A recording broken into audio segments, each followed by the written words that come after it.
जब तक इस लड़की के बाल कटेंगे यह तुरंत सुनहरे हो जाएंगे। बेटी की इस क्षमता की बदौलत दंपति के पास बहुत बड़ा भाग्य है। लेकिन निदा को इस बारे में कुछ नहीं पता था। इससे भी ज्यादा उम्मीद नहीं थी कि उन दोनों ने उसे चुरा लिया है। निदा की माँ रानी बहुत दयालु हैं। उस दिन उसकी मुलाकात एक बूढ़ी औरत से हुई जो भूखी थी। उसने बुढ़िया को घर में बुलाया। नहीं, बुढ़िया परी है। वह एक चमत्कारी बच्चे को जन्म देने की कामना करते हुए रानी को मीट बॉल देती है। रानी ने सोचा कि यह सिर्फ विनम्र शब्द हैं, इसलिए उन्होंने इसे खा लिया और उन्हें धन्यवाद दिया। लेकिन बुढ़िया का कहीं पता नहीं चला। रानी को दोबारा गर्भवती हुए ज्यादा समय नहीं हुआ था। उसने एक बच्ची को जन्म दिया। रानी के जाने के ठीक समय पर सविका मिलने आती है। सविका बच्चे के बाल काटती है, लेकिन उसने पाया कि यह सोने में बदल गया। जिज्ञासु, उसने इसे मूल्यांकित करने के लिए लिया और यह असली सोना था। अगले दिन निदा की बर्थडे पार्टी के दौरान सविका ने बिजली का तार काट दिया।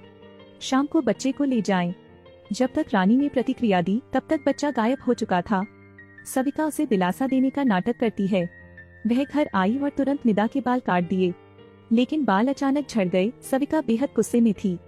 निदा के बाल बढ़ने लगे, उन पर हमला भी कर दिया। वे एक कोने में छिप गए। निदा टेबल की ओर देखती है। सविका को अचानक पता चलता है कि निदा भूखी है।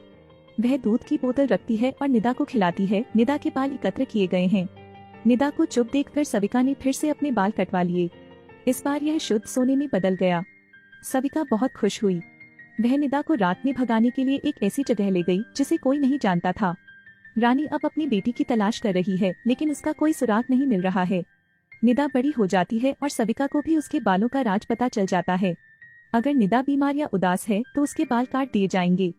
अगर वह नाराज हो गई तो उसके बाल हथियार बन जाएंगे, क्योंकि निदा का हर बाल सोने का हो जाता है।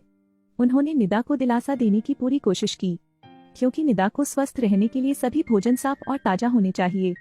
निदा को हमेशा खुश रखने के लिए उन्होंने एक नानी को आमंत्रित किया और एक बात करने वाला तोता खरीदा। लेकिन इतने लंबे समय तक कैद के जीवन ने उन्हें बाहरी दुनिया के बारे में जानने के लिए उत्सुक बना दिया। जैसे जैसे निदा परिपक्व होती है, उससे निपटना भी अधिक कठिन होता है।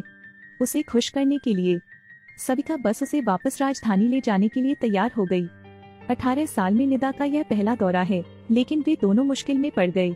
निदा बेहद उत्साहित थी, लेकिन उसने जो तोता उठाया वह उड़ गया। निदा ने पीछा करने के लिए हड़बड़ी की। तोते को एक लड़के ने उठा लिया। निदा पहली बार अपनी उम्र के एक लड़के से मिली। वह आकर्षित हुई, लेकिन सविका ने समूह का नेतृत्व किया। वह निदा को इधर उधर भागने के लिए डांटती है। चिरायु मारियो को पैसे देता है। फिर वे निदा को घसीट कर ले गए, लेकिन वह नहीं चाहती थी। अगले दिन उसके घर पर भर्ती हुए अंगरक्षकों ने बदसूरत होने को कहा। मारियो बदसूरत के रूप में प्रच्छन्न था। उसे किसी ने नहीं पहचाना।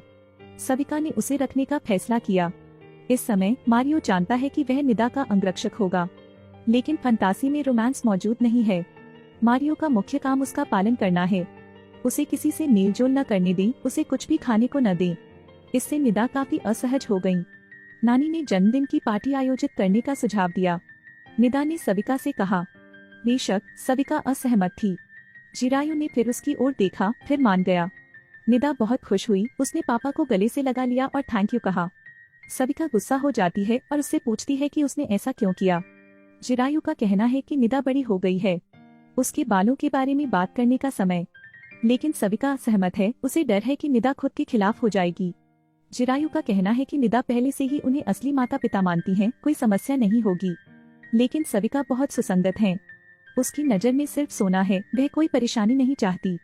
लेकिन मुसीबत जल्दी आ गई। अगले दिन वह हेयर सैलून गई और रानी से टकरा गई। सविका तुरंत हतप्रभ रह गई। उसने बहाना बनाया और चली गई, लेकिन वह अपना क्रेडिट कार्ड स्टोर पर भूल गई। संयोग से यह दुकान रानी चलाती है। सविका ने अभी सदस्यता कार्ड बनवाया है और अपना फोन नंबर और पता छोड़ा है। रानी और उनके सहयोगियों ने सविका को सरप्राइज देने के लिए घर जाने का फैसला किया। संयोग से बर्थडे पार्टी में रानी का ग्रुप सविका के लिए एक सरप्राइज लेकर आया। परी ने महिला के पेट पर हाथ फेरा। उसके बच्चे के बाल तुरंत सोने में बदल सकते थे। लालची दोस्त बच्चे को उठा ले गया। सालों बाद वे फिर मिलते हैं। रानी सविका को सरप्राइज देना चाहती है। वह अपनी बेटी के साथ फिर से मिल जाती है जो 18 साल से लापता है।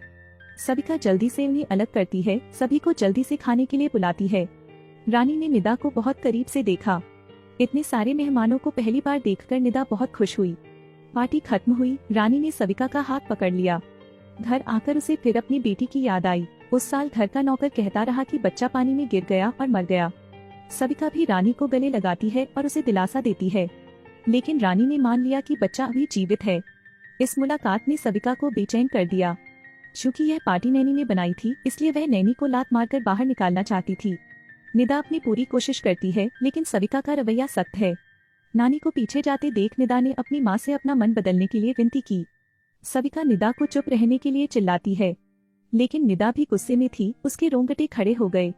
निदा के बालों को नाचता देख सविता डर जाती है। वह निदा से माफी मांगती है। उसने उसे कल टहलने ले जाने का वादा किया, लेकिन निदा अभी भी मूडी और दुखी है। उसके बाल भी झड़ रहे हैं। अगले दिन वे निदा को घुमाने ले गए।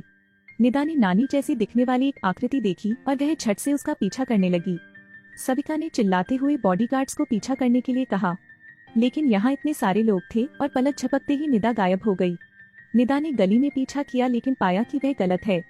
वह सड़कों पर घूमती रही। मोड़ पर उसने फिर से मारियो का सामना किया।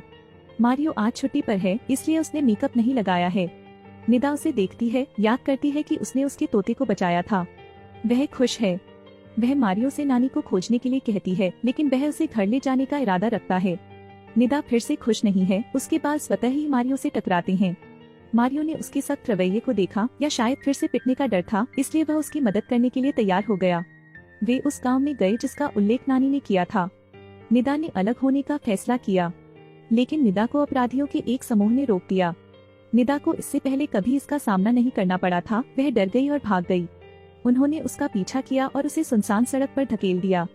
निदा अपना चेहरा ढक कर बैठ गई। वे हंसे। अचानक निदा के बाल हिल गए। खुद को अपराधी के चारों ओर लपेट लिया। उन्हें जमीन पर पटक कर पीटा गया। जब निदा शांत हुई तो उसके बाल पहले जैसे हो गए। मारियो भी आता है। उसने सोचा कि मारियो ने अपराधियों का पीछा किया है, इसलिए उसने उसे गले लगाया। मारियो सुनता है कि नानी चली गई है और निदा को अपने परिवार को बुलाने की सलाह देती है।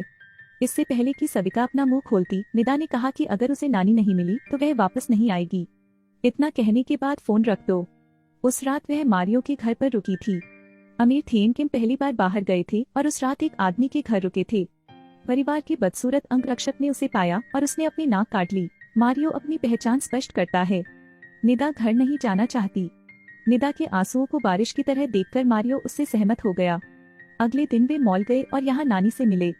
निदा उसे गले लगाने के लिए दौड़ पड़ी। यह पता चलता है कि नानी को विदा करने के बाद रानी को अंदर ले जाया गया। निदा लगातार धन्यवाद। रानी को अपनी बेटी की याद आती है। वह सभी के देखने के लिए तस्वीर निकालती है। निदा ने बचपन में कभी अपनी तस्वीर नहीं देखी। माँ बेटी एक दूसरे को नहीं पहचान पाई। रानी निदा को घर ले जाती है। वह सविता को निदा को और आजाद रहने की सलाह देती है, लेकिन सविता ने बुरा काम किया। उसने कहा कि वह निदा की रक्षा करना चाहती है, रानी की तरह अपने बच्चों को खोने के लिए नहीं। सबको बड़ा आश्चर्य हुआ, लेकिन रानी का कहना है कि वह हार नहीं मानेंगी, अपनी बेटी को खोज लेंगे। सविता की क्रूरता उसका पति भी स्वीकार नहीं कर सका। उसने उसे सलाह दी कि वह इतना सख्त न हो। सविता ने उसे ताना मारा, क्या तुम्हें पैसे नहीं चाहिए? लेकिन चिरायु ने कहा उस साल उसने निदा के अपहरण में उसकी मदद की क्योंकि वह उससे प्यार करता था। सविता अत्यंत प्रसन्न हुई। अगले दिन निदा ने कहा कि वह अकेले बाहर जाना चाहती है। सविता विरोध करने वाली थी, लेकिन निदा ने कहा कि वह एक अंगरक्षक लाएगी। चिरायु ने निदा की मदद करने के लिए कहा। सविता बस मान गई, लेकिन बाहर जाने से पहले उसे निदा के बाल ठीक करने हैं। इसे सोने में बदलते देख सविता ने खुशी से निदा को गले लगा लिया और कहा कि वह उससे प्यार करती है। निदा को कोई संदेह नहीं था, लेकिन चिरायु ने देखा और केवल आहें भरी। बाहर जाकर मारियो के साथ खेलने में सक्षम होने से निदा को बहुत खुशी होती है। उस दिन वैलेंटाइन डे था। शाम को रोशनी के नीचे वे एक साथ नृत्य करते हैं। निदा ने आंखें बंद कर ली। मारियो भी आ गया, लेकिन निर्णायक क्षण में संगीत बंद हो गया। दोनों चौंक गए। मारियो उसे घर ले गया। निदा अभी भावना पर कायम है। वह नानी से लिपट गई। नानी हैरान है। उसे यकीन है कि निदा को प्यार हो गया है। निदा नहीं समझती, पूछती है कि क्या यह बुरी बात है। नानी ने कहा कि यह बुरा नहीं था, लेकिन अपनी माँ को बताना मुश्किल होगा। अभी सविता दरवाजे के बाहर कान लगाकर सुन रही है। अगले दिन वह मारियो के घर का पता लगाने के लिए निदा के पीछे गई। सविता को नहीं पता कि मारियो उसका अंगरक्षक है। जब वह घर पहुंची तो उसने एक फोन किया। मारियो को चोट पहुंचाने के लिए किसी को किराए पर लें, उसे जेल में डाल दें। चिरायु को लगता है कि सविता बहुत ज्यादा है। वे राजधानी छोड़ने वाले हैं। मारियो को जेल में डालना अतिशयोक्तिपूर्ण है, लेकिन सविका कहती है कि वह मारियो को नहीं बख्शेगी, किसी को भी निदा को चोरी नहीं करने देगी। निदा को सब कुछ सुनाई दे रहा था। वह सविका से पूछती है कि मारियो को जेल में क्यों डाला, क्या उसे स्वतंत्रता और प्रेम नहीं हो सकता। सविका ने उसे आज्ञा मानने के लिए कहा, अपने कमरे में जाओ। निदा से रहा नहीं गया, क्रोध आया। उसके बाल घर के फर्नीचर में लिपटे हुए थे और उसके टुकड़े टुकड़े कर दिए। इतने में रानी एक तोहफा लेकर आई। सामने के दृश्य ने उसे झकझोर कर रख दिया।